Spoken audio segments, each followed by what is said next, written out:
Viewers, welcome back to our channel. അപ്പോൾ ഇന്ന് ഒരു കുക്കിംഗ് വീഡിയോ ആണ്. പച്ച കളർ ഗ്രേവിയിൽ ഒരു ചിക്കൻ കറിയാണ് ഇന്ന് വെക്കാൻ പോകുന്നത്. 4 വലിയ സബോള അരിഞ്ഞതും, ഒരു തക്കാളി, ഒരു ചെറിയ പീസ് ഇഞ്ചി, 10-12 അല്ലി വെളുത്തുള്ളി, 6 പച്ചമുളകും ദേ ഇവിടെ അരിഞ്ഞു വെച്ചിട്ടുണ്ട്. നിങ്ങൾക്കിനി ഗ്രേവി ഒക്കെ നന്നായിട്ട് വേണമെന്നുള്ളവരാണെങ്കിൽ കുറച്ചും കൂടെ കൂടുതൽ ഈ ഐറ്റംസ് ഒക്കെ എടുക്കാം. പിന്നെ അതേ മെയിൻ ആയിട്ടുള്ള ചിക്കൻ ഇവിടെ കഴുകി വൃത്തിയാക്കി എടുത്തിട്ടുണ്ട്. 1 കിലോയാണ് ഇവിടെ നമ്മൾ കറി വെക്കാൻ പോകുന്നത്.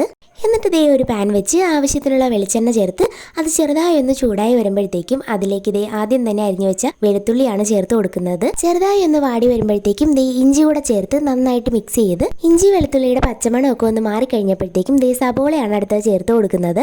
സബോള ചേർക്കുമ്പോഴത്തേക്കും അല്പം ഉപ്പ് കൂടെ ചേർത്തിട്ട് വഴറ്റിയ പെട്ടെന്ന് വഴണ്ടി വരുമെന്നൊക്കെയാണ് ഇവിടെ അമ്മയൊക്കെ പറഞ്ഞു കേട്ടിട്ടുള്ളത്. അതുകൊണ്ട് ഞാനും അങ്ങനെ തന്നെയാണ് ചെയ്യുന്നത്.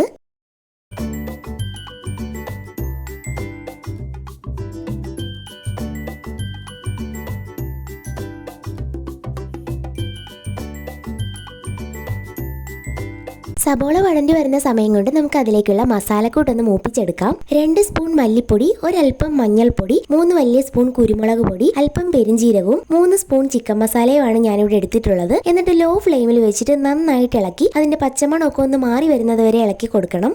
ഇങ്ങനെ മസാല മൂപ്പിച്ച് കറി വെക്കുമ്പോഴത്തേക്കും ഒരു പ്രത്യേക ടേസ്റ്റ് ആണ്. നിങ്ങൾക്ക് അങ്ങനെ അല്ലാതെ വെറുതെ വേണമെങ്കിലും പൊടികൾ ആഡ് ചെയ്ത് കൊടുക്കാം. പണ്ടത്തെ എൻ്റെ ചിക്കൻ കറി എന്ന് പറയുന്നത് എനിക്കൊരു കോൺഫിഡൻസ് ഇല്ലാത്തൊരു കറിയായിരുന്നു. ഇപ്പം ഇതുപോലുള്ള ഓരോ പൊടിക്കൈകളൊക്കെ ചെയ്യുമ്പോഴത്തേക്കും ചിക്കൻ കറിയൊക്കെ വെക്കുമ്പോഴത്തേക്കും അത്യാവശ്യം ഒരു കോൺഫിഡൻസ് ആണ് ഒരാൾക്ക് വിളമ്പി കൊടുക്കാൻ.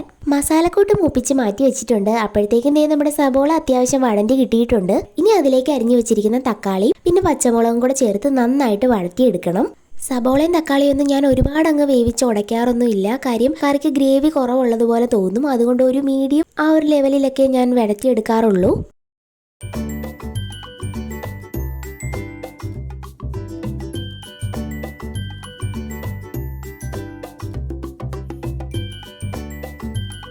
അങ്ങനെ ദേ ഗ്രേവിയൊക്കെ നന്നായിട്ട് വഴണ്ടി കിട്ടിയപ്പോഴത്തേക്കും മൂപ്പിച്ച് വെച്ചിരിക്കുന്ന മസാലക്കൂട്ട് കൂടി ഇതിലേക്ക് ചേർത്ത് കൊടുക്കുന്നുണ്ട്.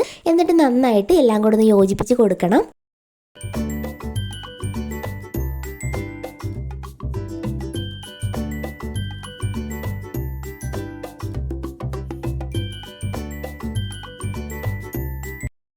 എന്നിട്ട് അതിലേക്ക് അല്പം വെള്ളം കൂടെ ചേർത്ത് കൊടുക്കാം. അതിനുശേഷം ക്ലീൻ ചെയ്ത് വെച്ചിരിക്കുന്ന ചിക്കൻ ഇട്ട് കൊടുത്തിട്ട് ആ ഗ്രേവി ചിക്കൻ്റെ എല്ലാ ഭാഗത്തും പിടിക്കുന്നത് പോലെ നന്നായിട്ട് മിക്സ് ചെയ്ത് കൊടുക്കണം.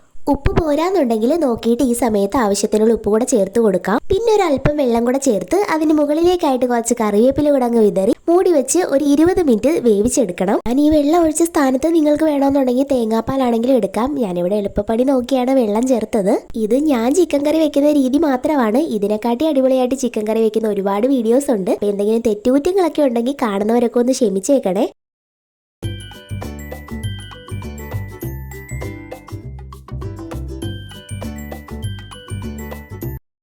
അങ്ങനെ ദേ ഒരു 20 മിനിറ്റ് കഴിഞ്ഞപ്പോഴത്തേക്കും ചിക്കൻ കറി നന്നായിട്ട് തിളച്ച് ചാറുണ്ടോയെന്ന് ചോദിച്ചാൽ ഉണ്ട്, ഇല്ലേന്ന് ചോദിച്ചാൽ ഇല്ലെന്നുള്ള പരുവത്തിൽ നന്നായിട്ട് കുറുകി കിട്ടിയിട്ടുണ്ട്. അപ്പം അതിന് മുകളിലേക്കായിട്ട് ഞാനൊരു ആർഭാടത്തിനായിട്ട് കുറച്ച് മല്ലിയിലയും കൂടെ വിതറി ഇട്ട് കൊടുത്തിട്ടുണ്ട്.